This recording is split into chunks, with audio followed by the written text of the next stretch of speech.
Now I just want to talk about the 30-second rule while feeding. Now when you feed most types of foods, if you read the instructions on it, it'll tell you 5 minutes, 3 minutes and all these ridiculous amounts of time. And because they are published by the food companies, you'd have to assume it's in their best interest for you to feed as much as possible of their food. But as far as feeding the fish, what I want you to do is just get a small pinch of the food. As a guide, the maximum you ever feed a fish is about the volume of a fish's eye per day, and you feed them what they eat in 30 seconds. So you put a bit of food in, then you watch it all get eaten, and you make sure after 30 seconds there's absolutely no food visible.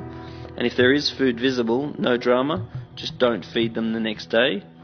And then if the food gets eaten straight away, then you can feed them a little bit more.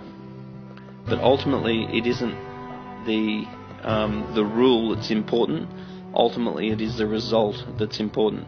So you can see these fish here have got really healthy bellies on them. It's a small belly, so they're not fat and they're not too thin.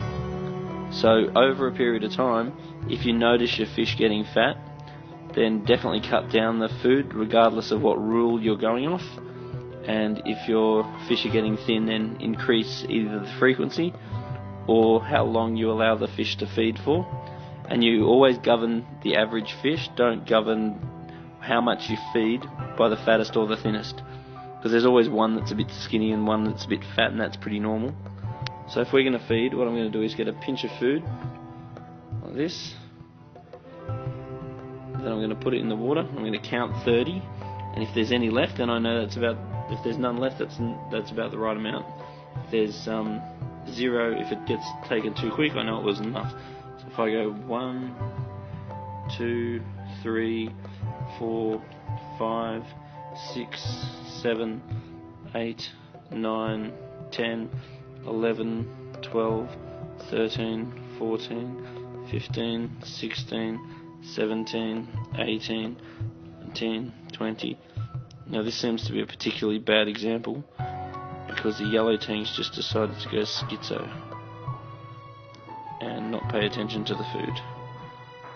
So if the yellow tang was actually paying attention to the food, then maybe this would be a good video.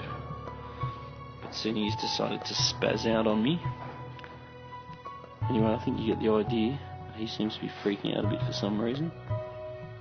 I guess because normally my mum feeds him, so he might be wondering what the hell's going on, seeing I'm feeding him. Just relax, buddy, everything's fine. Just come and eat your food, stop freaking out.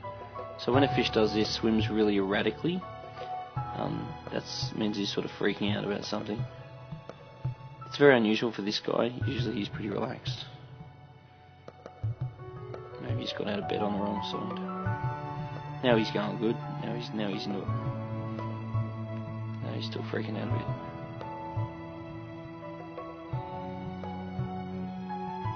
He normally just comes up and eats like crazy.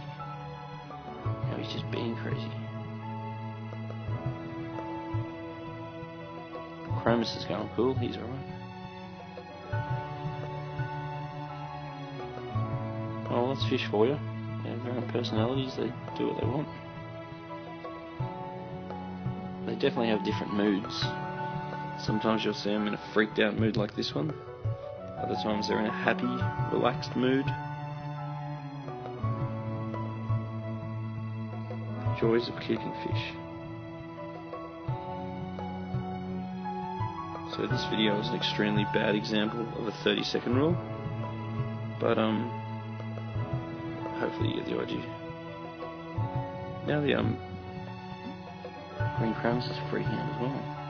Because they do, when one freaks out, it makes the other ones freak out. And I think it's just that I'm feeding them. Because they're so used to getting fed by mum.